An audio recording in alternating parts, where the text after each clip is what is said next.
Assalamualaikum warahmatullahi wabarakatuh. Kembali lagi dengan aku Basori. Sekarang kita akan masuk ke dalam fitur dashboard toko ya teman-teman ya.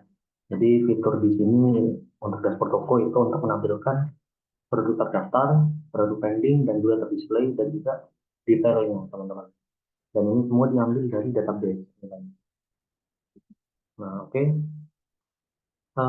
Sebelumnya kita akan masuk ke dalam rootnya dulu teman-teman. Jadi sama seperti sebelum-sebelumnya ya. Jadi di sini kita bakal ngebuat sebuah root dashboard toko menggunakan toko controller. Kelasnya itu adalah kelas dashboard. Oke, kita masuk ke dalam controllernya. Pertama kita membutuhkan ini out. Jadi kita ngebutin out, terus juga ngebutuhin model dari produknya. Nah, oke teman-teman, untuk codingnya cukup sederhana ya. Cukup sederhana karena kita cuma ngebutuhin semua produk yang ada di dalam tabel produk sesuai dengan user yang lagi login. Nah, di sini untuk gimana caranya ngambil sebuah produk sesuai dengan user yang lagi login, itu kita pakai ini. Jadi ada satu variabel user, dia menyimpan nilai out ID. Jadi ketika user login, outnya itu akan tersimpan dan kita akan mengambil ID-nya, gitu teman-teman. Jadi ID tokonya itu akan diambil. Selanjutnya di sini ada jumlah. Nah, jumlah ini nanti akan menyimpan query ini teman-teman, hasil dari query ini. Jadi dia akan mengambil nilai sebuah value dari produk, tabel produk, menggunakan where di sini. Jadi menggunakan query where, di mana ID itu sama dengan ID user yang lagi login. Jadi aku di sini lagi login pakai yang toko 2. Jadi pakai yang toko gadget activate. Jadi ID-nya itu adalah 2, teman-teman. Nah, kita cek di sini untuk ID toko yang lagi login itu adalah 2. Gitu teman-teman. Nah, ID tokonya 2. Nah, di sini juga ID-nya 2. Nah, di sini akan dihitung pakai count. Jadi count ini nanti akan menghitung produk mana aja yang ID tokonya itu sama gitu. Nah, di sini kan ID toko yang 2 cuma 1 nih. Jadi nanti hasilnya adalah 1. Produk yang terdaftar otomatis adalah 1 gitu, teman-teman.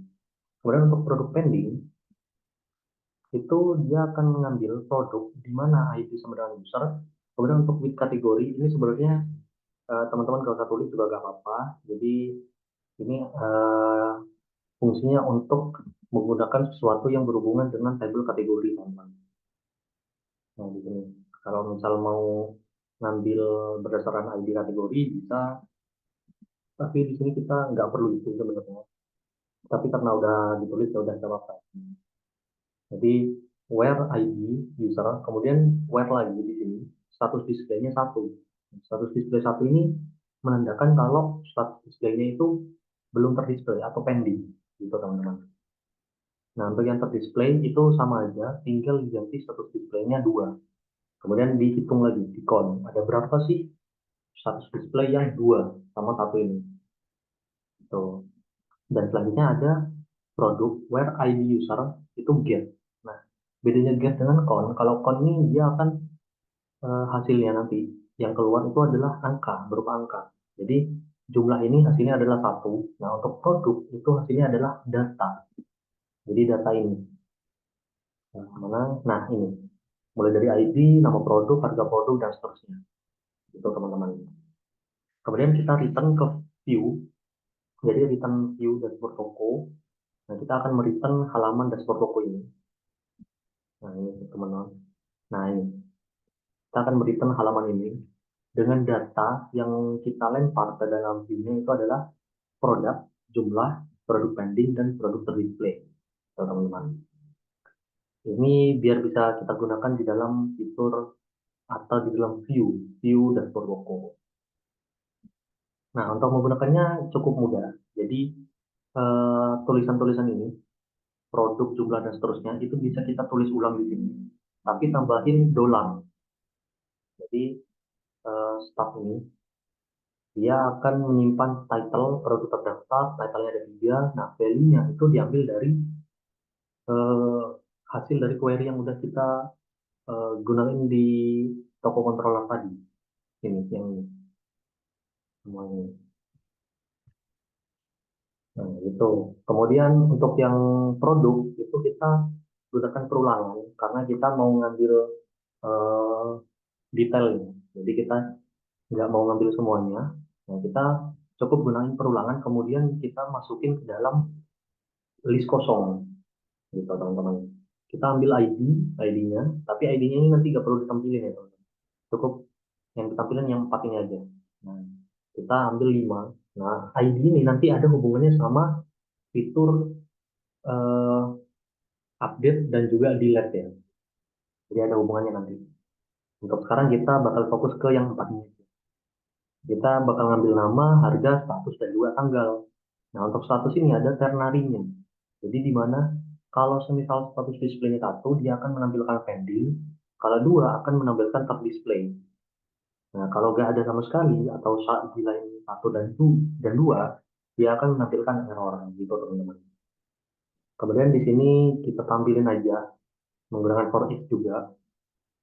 Nah, di sini ada start value, jadi kita masukin value. Nah, ini yang ini, itu akan tampil di bagian ini.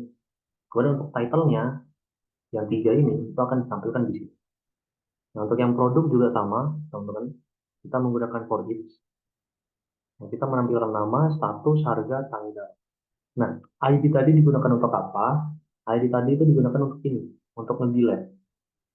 Jadi nanti ketika diklik hapus, jadi misal di sini, nah ketika ini diklik hapus, dia akan menghapus ID yang ini. Jadi misal di sini ada 5 produk nih, ID ini 1, 2, dan seterusnya. Nanti ketika ini dihapus, dia akan menghapus yang ID 1 aja, gitu teman-teman. Itu fungsinya ID tadi. Oke, mungkin eh, cukup singkat untuk yang dashboard toko ini karena kita hanya menampilkan data aja tanpa ada operasi-operasi yang cukup rumit ya teman-teman. Cuman di get, terus di count, itu ditampilin lah di sini. Oke, mungkin sekian dari aku, Kak Sori. Jika ada salah kata mohon dimaafkan. Wassalamualaikum warahmatullahi wabarakatuh.